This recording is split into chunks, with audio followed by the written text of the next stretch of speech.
오늘 우리의 메인 주제는 국민연금이거든요. 네. 진짜 못 받게 돼 있어요 지금은.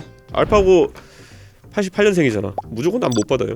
더 내고 못 받고로 바뀌는 거야. 오, 그러면 나이 많으신 분들은 바로 이득을 보시고, 그래서 이거를 폰지 사기라고 이제 얘기하는 거죠. 큰 그림에서는 나이가 많으신 분들 좀 양보하셔야 된다는 거네요. 사람이 나이가 들면 들수록 업무 효율이 좀 떨어질 수 있잖아. 그러니까 나이 네. 드신 분들이 오히려 나중에 아르바이트성을 하시고 젊은 사람들은 정규직에 많이 들어가야 되는 거거든요. 우리도 나이 든 세대가 조금 이 젊은 세대를 위해 가지고 양보할 수 있는 부분이 많아졌으면 좋겠다. 젊은 세대의 부담을 완화시키겠다라고 하는 그런 사람 이준석밖에 없습니다.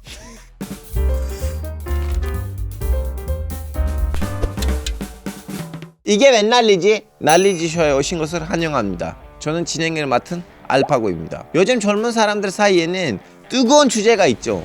국민연금인데요. 더 내고 더 받자는 새로운 안이 나왔지만 지금 내는 돈을 진짜 돌려받을 수 있을까 하는 젊은 층의 불안도 커지고 있어요. 대선을 앞둔 만큼 불기 어려운 숙제, 국민연금에 대한 대선 후보의 난리지를 들어보겠습니다. 이준석 개혁신당 대선 후보를 모셔봤습니다. 어서 오세요.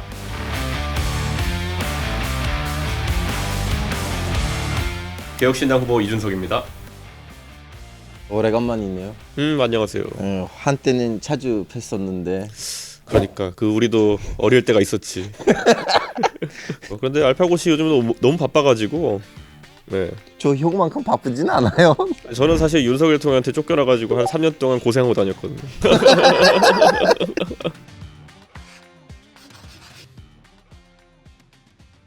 오늘 우리의 메인 주제는 국민연금이거든요. 네. 그래서 지금 근데 저 나이 또래나 아니면 저보다 어린 친구들은 커뮤니티에 있는 글들을 보면 달 타고 싶다 뭐 이런 말들이 있더라고요. 그걸 왜 그렇다고 생각하세요? 진짜 못 받게 돼 있어요 지금은. 국외 인구 구조상 이제 아무리 내도 오늘부터 갑자기 출산율이 2, 3으로 올라간다 해도 예. 못 받을 거예요. 근데 지금 0.7 막 이러잖아요. 예. 알파고 88년생이잖아. 예. 무조건 난 못 받아요. 나중에 책임을 물을 수도 없어요. 왜냐면 지금 결정한 정치인들 전부 다 뭐 60대 이런 사람들인데 예. 나중에 알파고가 못 받는 나이 때쯤 되면은 거의 한 그 사람들 90살 됐을 거거든요. 예. 돌아가신 분도 있을 거고 뭐 항의할 사람도 없고. 예. 이 국민연금 제도가 왜 필요해요? 그러니까 결국에는 국민연금을 유지하는 이유 중에 첫 네. 번째는 소득 재분배가 있었고, 예. 그리고 두 번째로는 강제 적금 의미가 있어요. 예. 네, 월급 받으면은 한 10%랑 떼가지고 무조건 저축하게 만드는 효과. 예. 근데 첫 번째, 그러니까 이거는 조금 내고 많이 받게 해가지고 국민들 중에 소득이 적은 분들은 네. 나중에 소득 재분배한 효과를 기대했던 게 하나 있었는데 그건 이제 더 이상 유지하기 어렵고요. 두 번째로 그래도 네. 이제 이게 돈 좀 남는다고 다 코인하고 주식하다 날리고 이러면 나중에 안 되니까 예. 한 10% 정도는 억지로 30년 뒤에 인출할 수 있는 예금으로 놔두자라는 정도의 의미가 있는 거죠. 자, 우리 사실은 도표들을 좀 약간 준비를 했어요. 좀 자세히 설명해 주시면 좋을 것 같은데요. 알겠습니다. 처음으로 이제 준비했던 도표는 이 도표인데요. 네. 손가락보다는 이걸 쓰시면 더 좀 오케이. 있어 보이시거든요. 알겠습니다. 뿅.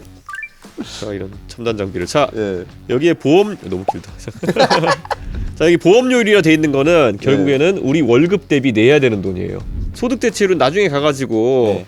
국민연금 받을 수 있는 연령이 됐을 때 예. 그때 내 평균 소득이 얼마를 받느냐, 낸 돈, 받을 돈. 그러니까 여기서 지금 9% 정도 내야 되는데 이번에 여야에서 졸속 합의를 통해 가지고 13% 늘렸다는 거는 원래 한 400만 원 받으면은 36만 원에다가 52만 원 내야 되는 거예요. 그러면 한 12만 원. 16만 원 정도 더 내야 16만 되는 원 거죠. 정도, 예. 물론 봉급 생활자는 회사가 반을 내주기 때문에 네. 체감이 좀 다를 수 있지만은 예. 어쨌든 전체적인 부담이 늘어나는 거고, 그러니까 더 내고 더 받는 식으로 이제 개혁했다라고 이제 주장하는 건데 아까 말했잖아요. 여기 받는 거는 88세 못 받아. 네. 보장이 안 돼 있는 상황이다. 더 내고 못 받고로 바뀌는 거야, 알파고는. 자, 그렇다면 이 상황에서 우리 젊은이들이 유독 이렇게 분노하는 포인트가 어떤 포인트예요? 그러니까 이 소득 대체율이라는 건 받는 건데 네. 이 받는 거는 내년부터 즉시 적용. 2026년부터. 오, 그러면 나이 많으신 분들은 바로 이득을 보시고. 그러니까 바로 이득을 보는 거고, 보험료율 같은 경우에는 이제 9에서 13으로 네. 4% 오르는데 이게 0.5%씩 8년에 걸쳐 오르는 거거든요. 예. 어쨌든 받는 거는 바로 받아버리고 보험료율 더 내는 거는 지금 기성세대는 찬찬히 올리는 거예요. 그러니까 결국에는 젊은 세대에게 불리한 개혁안이다라고 이야기할 수밖에 없는 거고 지금 50대 60대 되신 분들이 받아갈 때까지는 터지지 않아요. 복단 돌리는 것 같은데 이런. 폭탄 돌리기 맞아요. 옛날에 뭐 가족 오락관 같은 거 보면 이렇게 호박 모양의 폭탄 돌리다가 나한테서 터지면 이제 으악 지는 건데 예. 그런 상황이 됐어요. 그런데 저는 지금 이제 아직까지 정치를 몇십 년 더 할지 모르겠지만은 나중에 그 결과를 폭탄이 언젠가 제가 있을 때 터지게 돼 있거든요. 그러니까 여기서 강하게 얘기하는 거죠. 그러면 이 개혁안이 나왔을 때 형 정당이 이걸 말리려고 했어 아니면 우리는 반대를 했는데 반대표를 하셨고 우리가 가진 게 의석이 3석밖에 없어가지고 예, 그래가지고 나머지가 합의해 버리니까 어쩔 수 없이 통과된 거죠. 개혁안을 만드신 분들 중에서 좀 나이가 비교적으로 어린 의원들 없었어요? 그래서 젊은 의원들 한 20명 정도가 네. 이거 반대한다라고 기자회견한다고 그랬거든요. 여야 다 있었어요? 여야 다 있었어요. 네. 그런데 제가 냉정하게 지금 봤을 때는 다 제 동료 의원들이지만은 네. 그냥 그 안에서 100명씩 180명씩 있는 당에서 네. 우리 당에도 반대하는 사람 좀 있어라는 걸 구색 맞추기 위해서 한 게 아닌가. 아. 왜냐하면 굉장히 적극적으로 반대한 건 아니었어요. 네. 이걸 모수 조정이라 그래요. 음. 숫자의 그러니까 퍼센티지를 조정하는 모수 조정이라 그러거든요. 네. 모수 조정 말고 아예 국민연금의 구조를 바꾸는 구조 개혁이라는 게 있어요. 네. 그거를 하자고 이제 이걸 했으니까 그것도 하자고 젊은 의원들이 얘기하고 있는데 솔직히 사람들이 노관심. 국회에 다른 의원들이 노관심. 지금 방금 전에 모수 조정이라는 단어를 쓰셨는데 모수 조정이라는 거는 결국에는 우리가 받고 내는 것에 대해 가지고 네. 소득의 퍼센티지로 이제 얘기를 하잖아요. 네. 그럼 이런 숫자들 개수 같은 거를 이제 바꾼다는 거예요. 큰 시스템의 개혁 없이 큰 틀의 조정 없이 그냥 숫자만 조금 바꿔 가지고는 지금 상황에서 연금이 제궤도로 올 수 없다. 큰 시스템에 좀 개혁이 필요하다. 전체적으로 이렇게 숫자들뿐만 아니고 그렇죠. 이해가 더 쉽게 하려면 하나의 고정 월급을 네. 가정하에서 좀 얘기를 해야 되는데요. 예를 들면 제 월급이 300만 원이에요. 그러니까 300만 원 정도 되면은 네. 지금 한 9% 정도 이제 내고 있기 때문에 27만 원 정도 이제 보험료 부담하는 거거든요. 네. 그런데 4%가 오른다. 그러면은 300에 13%를 곱하면은 한 39만 원에서 40만 원 정도. 오. 요 정도를 이제 보험료를 내게 되는 거죠. 그러니까 보험료가 한 12만 원 오르는 거예요. 예, 300만 그래서 원 월급 받는 사람한테 평생 내는 보험료를 받더니만 한 1억 3,300 내던 게 1억 8,700이 되는 거예요. 그러니까 보험료는 한 5천만 원 정도 늘어나는 거죠. 그 나중에 내가 나이 들어서 연금 받을 때 보니까 소득 대체율이 조금 올라가지고 예. 123만 원에서 132만 원 정도까지 오르는 거예요.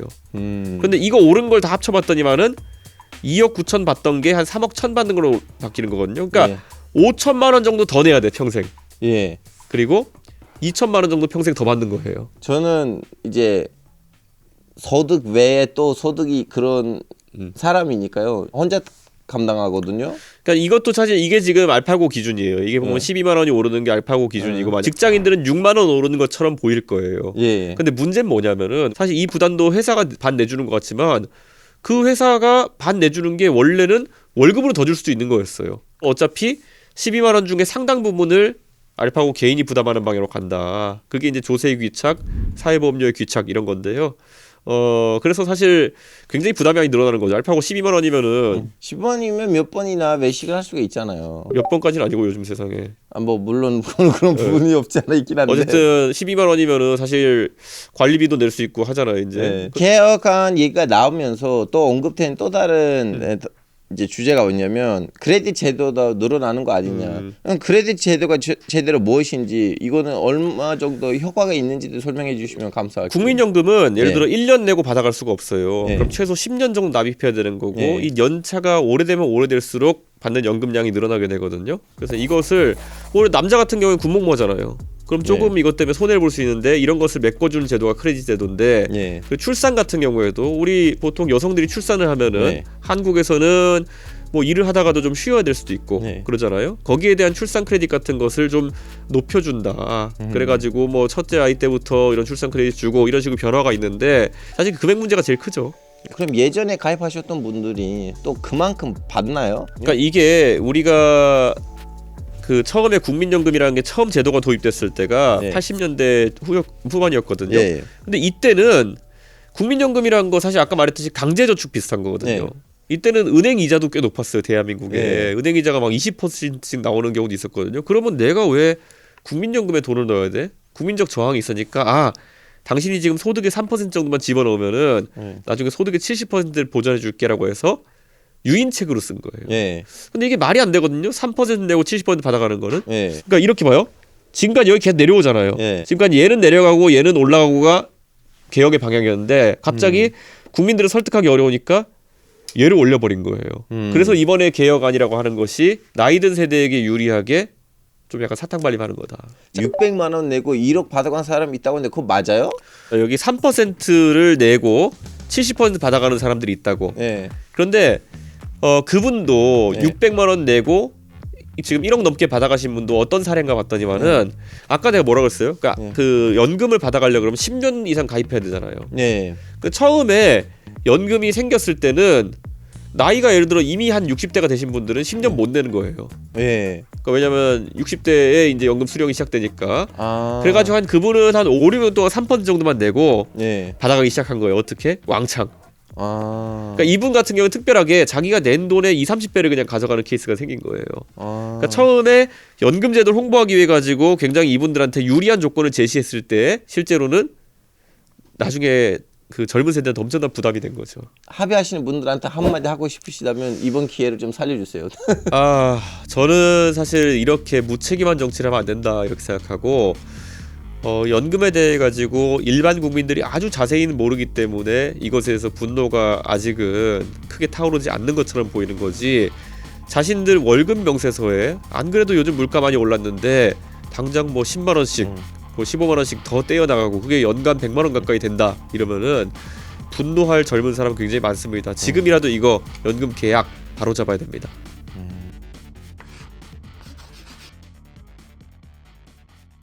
우리 돈들이 지금 거기서 모으잖아요. 그럼 국가가 그 돈을 뭐해? 그냥 은행에다가 이자로 맡긴 거예요? 그 돈을 네. 지금 우리나라 국민연금 기금운용본부라는 곳이 있어요. 네. 거기서 이제 수백조 원 자금을 굴리는 거예요.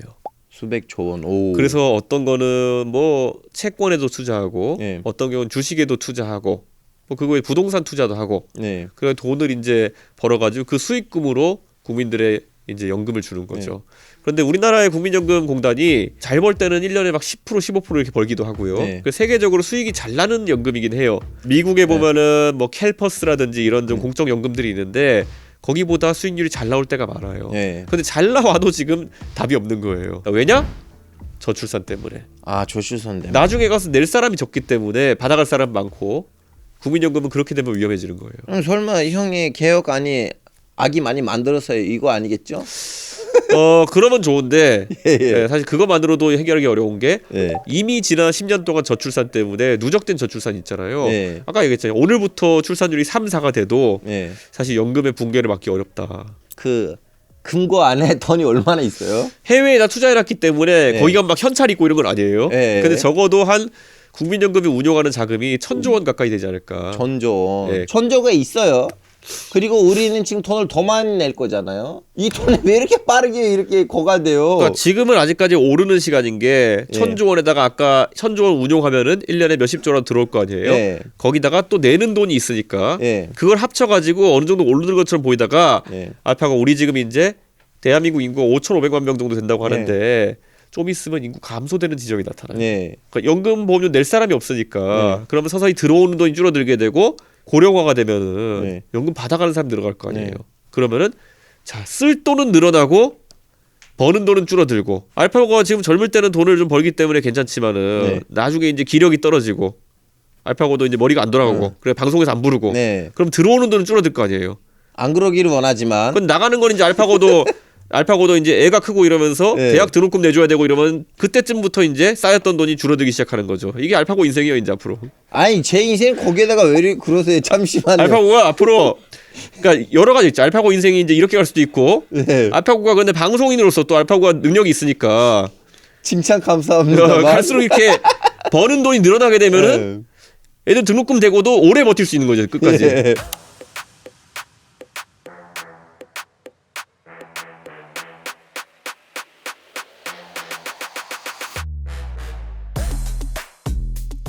예를 들면 삭감을 해가지고 35% 30%를 줄이면 이거 좀 더 오래 가는 거 아니에요? 그렇죠. 그건 이제 어떤 거에 비유되냐면 나중에 돈이 없어. 네. 그러니까 써야 될 돈을 줄이는 거예요. 네. 그러면 이제 라면만 먹고 살면 이제 이게 오래 갈 수 있겠죠. 그러면 연기가 필요한 정치인이 필요하네요. 굉장히 빡셉니다. 그렇게 하기가. 예. 부가식으로 바꾸자. 그럼 부가식이 뭐고 뭐가 다른지를 좀 설명해 주세요. 적립식이라는 거 이런 거예요. 네. 우리가 은행 적금은 네. 우리가 낸 것에 대해 가지고 이자 붙여 주잖아요. 네. 국민연금은 두 가지가 섞여 있어요. 네. 우리가 낸 것에 대해 가지고 일정량 주는데 네. 아까 보면 그래프가 떨어져 가지고 네. 밑으로 가게 되면은 돈이 부족해. 그럼 어떻게 한다? 세금으로 메꾸는 거예요. 그러니까 지금은 적립식으로 가다가 돈 떨어지면은 부가식으로 세금으로 메꿔 가지고 네. 연금을 주는 방식인데 이게 뭐냐면은 자, 또다시 알파고의 삶을 보자고요. 네. 알파고가 처음에는 노후에 벌어놓은 돈으로 이제 적금해놓은 걸 깨가면서 살 수가 있어요. 네. 근데 어느 순간 되면은 적금이 다 이제 쓰고 없는 거예요. 알파고의 아이들이 나중에 생활비를 네. 한 사람당 50만 원씩 보내주고 해야 되거든요. 예. 그런데 아이가 하나면은 50만 원밖에 못 받겠죠. 예. 둘 셋이면 100만 원, 150만 원 받을 수 있겠죠. 근데 그런 식으로 갔을 때 조금씩 이제 부가식이란 게 뭐냐? 알파고 아이들한테 부과하는 것처럼 예. 그 시대에 돈을 낼 수 있는 사람들한테 할당하는 거예요. 이만큼 내라. 내가 애비가 이만큼 살려 그러면은 니네가 50만 원씩 내라. 그러면 이 부가식으로 하는 나라가 있어요? 있죠. 어디에요? 유럽에 있는 나라들 중에 보면은 예. 사회복지를 이제 더 이상 이런 적립식으로 감당 못하면은 부가식으로 하는 경우가 있어요. 독일도 그렇고 네. 지금 많은 나라들이 결국에는 네. 이 연금에 대해 가지고 축소 또는 부가식으로 전환을 얘기해야 되는 상황이에요. 네.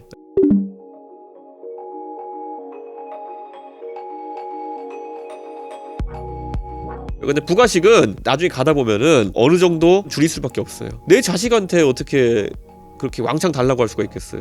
그러면은 줄여가지고 그 부담할 수 있을 만큼만 받아가게 되는 거예요. 그러니까 부가식으로 전환하게 되면은 연금 액수 자체가 줄어드는 거죠. 우리가 베이비 부모 세대라고 하죠. 여기가 이제 두꺼워져 가지고 여기는 숫자가 충분히 이제 많은데 태어나는 세대는 출산율 떨어져가 요거밖에 없어요. 예. 그럼 이게 나중에 알파고 여기 위에는 이제 나중에 돌아가시고 그러면 네. 나중에 그래프가 이렇게 역 피라미드가 되거든요. 지금 여기 알파고 애들이 한 여기 정도 있을 텐데. 네. 한 7살이에요 여기 있어요. 그러니까 여기쯤 있잖아요. 예. 요 나이트쯤 있을 거 아니에요. 예. 여기보다 여기가 한 3배 많잖아요. 그러면. 예. 그러면은 알파고 아이 세대가 나중에 알파고 3명을 먹여 살려야 되는 거예요. 그러니까 아래 세대가 부담할 수 없는 그런 수준까지 가는 거고. 예. 그래서 이거를 폰지 사기라고 이제 얘기하는 거죠. 그러면 우리나라 기업들이 빵빵한데 이제 그 기업들로부터 정부는 엄청난 세금을 받잖아요. 그럼 그 세금으로 좀 보충하면 안 돼요? 우리나라가 1년에 걷는 세금이 예. 거의 한 300조, 400조 정도 될 텐데 예. 그 정도에서 지금 국민연금을 메꾸기 위해서 투입할 수 있는 돈이 많아봐야 뭐 제가 봤을 때 10조? 20조 요 정도만 쓸 수 있을 거거든요. 다른 데 쓸 돈 많으니까. 예. 그거로 몇십 조씩 적자나는 거 못 메꿉니다. 아 이제 그 개혁안을 통과되고 난 다음에 조민이들에서 계산을 하더라고요. 아, 예. 내가 몇 살까지 살아야지 그동안 냈던 돈을 다시 돌려받을 수가 있는가? 계산할 필요 없어요. 지금대로는 못 받아요, 어차피. 아니 못 받아요. 나중에 부도 맞을 수밖에 없는 상황이라 가지고. 그런데 이제 굳이 이제 따지자면은 네. 조금씩 받아도 오래 받으면은 네. 그래도 낸 것만큼 받고 가겠죠. 음. 근데 그 말인즉슨 거의 알파고 한 100살까지 살아야 될걸요? 우리 이웃 국가 일본이 제 듣기로는 우린 100년이어도 고갈되지 않다고 하는데 그럼 그분들의 비결이 뭐예요? 일본은 우리보다 저출산이나 고령화 같은 게 일찍 왔잖아요. 네. 그래서 대비를 좀 했는데 네. 이게 뭐냐면 일본은 국민연금이라 안 하고 후생연금이라고 하는데 후생용. 예, 더 내고 덜 받기 예. 합의에 성공했어요. 아.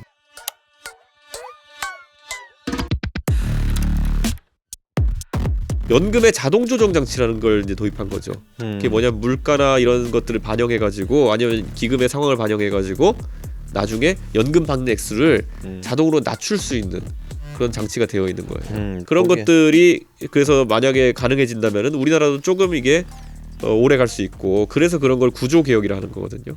그럼 결론이 큰 그림에서는 나이가 많으신 분들 좀 양보하셔야 된다는 거네요. 일본 분들이 그런데 굉장히 정치적으로 안정돼 있고 네. 거기는 하나의 당이 계속 오래가고 이렇게 하잖아요. 네. 그러다 보니까 그런 합의가 좀 쉬운 편이죠. 예. 그런데 대한민국에서는 당 간에 이제 정쟁도 많고 이러다 보니까 좀 그런 거 합의하기 어려운데 우리도 나이 든 세대가 조금 이 젊은 세대를 위해 가지고 양보할 수 있는 부분이 많아졌으면 좋겠다 그런 생각하죠.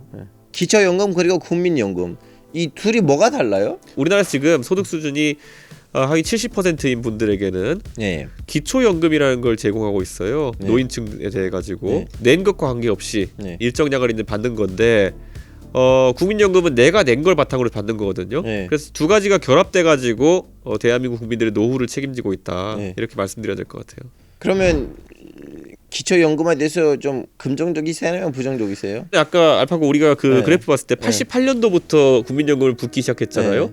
그리고 그보다 뒤에 이제 많은 사람들한테 국민연금이 강제됐어요. 그렇기 아. 때문에 지금 나이가 70대 이상인 분들 같은 경우에는 네. 국민연금을 쌓아놓은 게 별로 없는 분들이 있어요. 네. 그래서 기초연금을 통해 가지고 그분들이 최소한의 삶의 질을 유지할 수 있게 하는 네.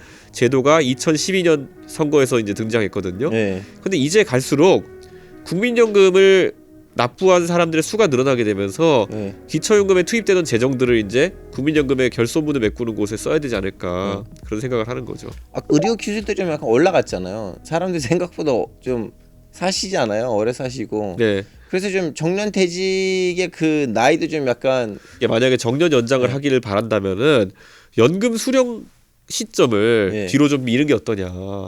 그러면 노인분들 중에서 조금 아직까지 일할 여력이 있는 분들은 일을 해가지고 소득을 버시고 그 다음에 연금 수급 연령이 뒤로 갔으니까 연금 고갈은 늦출 수 있고 이런 게 사회적 타협이라는 거거든요. 근데 또 정년을 좀 약간 밀어주면 일자리 얘기도 나오잖아요. 그럼 그걸 어떻게 양난의 칼 아니에요? 양날의 칼이고요. 그래서 또 나이 드신 분들의 일자리에 대해서는 우리가 임금 피크제라는 걸 해가지고 네. 사람이 나이가 들면 들수록 업무 효율이 좀 떨어질 수 있잖아요. 네. 아직까지 일은 할 수 있지만은 예전에 네. 한창 쌩쌩할 때 뭐 50대 후반 이럴 때보다는 60대 가신 분들이 근무 시간이나 일하는 건 좀 떨어질 수 있으니까 거기에 대해서도 임금 피크제로 조정을 또 세게 해야 되는 것이죠. 물론 젊은 사람들의 일자리를 조금 잠식하긴 하겠죠. 하지만 네. 서로 영향 주지 않게 설계를 해야죠. 알겠습니다. 알파고 그런데 난 궁금한 게 있는 게 네. 싱가포르 같은 나라를 가면은 네. 거기는 맥도날드 아르바이트를 옛날부터 70대 이상 분들, 60대 이상 분들 많이 했거든요. 네. 유럽이나 터키 같은 데 가면 어때요? 튀르키예에서는 이제 아시아권이다 보니까 네. 영국 이제 싱가포르는 좀 약간 영국 지배를 받았기 영국 스타일이지만 네. 나이가 많으시면 자식들이 집에서 모셔야 된다는. 이제 그 튀르키예 같은 데 가도 네. 젊은 사람들이 식당에서 아르바이트하고 이렇게 하는 거고요. 네. 근데 나이가 많으신 분들 아직도 일하세요. 기회가 있다면 일하긴 한데 그냥 동시에도 자식한테는 엄마 아빠를 먹여 살리는 건 하나의 명예예요. 그러니까 나이 네. 드신 분들이 오히려 나중에 일정한 그냥 소득을 얻기 위해 가지고 아르바이트성을 네. 하시고 젊은 사람들은 오히려 자기 커리어를 이제 밟아나갈 수 있는 정규직에 많이 들어가야 되는 거거든요. 그러니까 우리나라는 그게 약간 거꾸로 되어 있다는 생각이 들어가지고 안타깝죠. 그렇다면 우리는 연금 제도를 어떻게 해야 돼요? 구연금은 지금 문제가 많잖아요. 네. 그리고 이대로 가면은 고갈될 거고요. 고갈돼가지고 네. 세금으로 부가식으로 바꿔야 되는 때가 나오잖아요. 그러면 어쩔 수 없다 그거는. 네. 지금까지 납입한 그런 연금 같은 경우에는 구연금으로 하고 네. 그거는 부가식으로 나중에 세금으로 조금 메꾸는 방식으로 버티고 네. 다만 우리가 합의하는 시점부터 연금은 신연금으로 가져간다. 네. 그 신연금은 뭐냐? 더 내고 덜 받기 구조가 우선 들어가는 거고요. 네. 거기다 아까 말했던 자동 조정 장치. 네. 상황에 따라 가지고 연금 수급을 낮출 수 있는 장치가 들어가야 되고 기대 수익비라는 게 있어요. 네. 기대 수익비는 내가 낸 돈이 한 1 정도 되면은 네. 지금은 연금이 3 이렇게 받아가요. 네.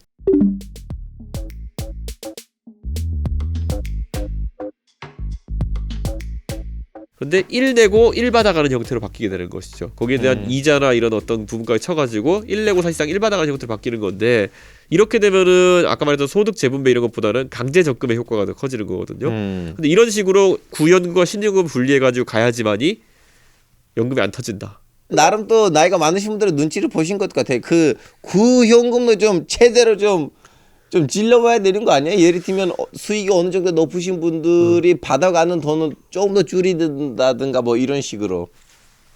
내가 대통령이 되면 할게요. 네. 방금 알파고 말이 맞는 게 소득 대체율을 낮추자는 합의를 다시 해야 되는 거거든요. 네. 잠깐만. 이준석 후보의 말을 들으니까 우리 지금 세대 갈등을 일으키는 정치인 아니야? 뭐 이런 좀 약간 거기에 대해서 어떻게 생각하세요? 민주주의가 제대로 돌아가려 그러면은 네. 국민 한 사람 한 사람에게 이런 중요한 선택을 하기 전에는 어떤 상황인지를 정확히 알리고 그들이 네. 선택할 수 있게 해야 되는 거예요. 더 내고 더 받기라는 언뜻 들으면 나쁘지 않은 구호거든요. 네. 지금은 그런 정보의 불균형 때문에 젊은 세대가 일방적으로 손해를 보는 연금 개혁안이 마련된 거기 때문에 저는 젊은 세대가 더 정보를 많이 접할 수 있도록 해야 된다. 최근에 와서 나 국민연금 달달 할 거야, 이민 갈 거야 하시는 청년분들이 좀 많으신데요. 그분들한테는 대선 후보로서 하고 싶으신 말씀 있으시면. 사실 젊은 세대에게 정치에 대한 이런 많은 내용을 알리려고 제가 노력하지만은 이슈화가 잘 안 되는 경우도 생깁니다. 근데 이번 연금 개혁안 같은 경우에는 일반적인 젊은 세대가 평생 5천만 원 가까운 연금보험료를 더 부담해야 되는 아주 중요한 그런 변화이기 때문에 지금부터 힘을 실어줬으면 하는 생각입니다. 오늘 이게 맨날리지에서는 국민연금을 어떻게 손보면 좋을지에 대한 이준석 후보의 생각을 들어봤습니다. 오늘의 난리지를 한 줄로 부탁드리겠습니다. 국민연금 진짜 문제 많은데요. 구연금, 신연금 분리를 통해서 젊은 세대의 부담을 완화시키겠다라고 하는 그런 사람 이준석밖에 없습니다. 꼭 지켜봐 주십시오. 알겠습니다, 후보님. 오늘은 출연해 주셔서 너무 감사하고요. 저희는 다음 시간에도 알찬 난리지를 가지고 돌아오겠습니다.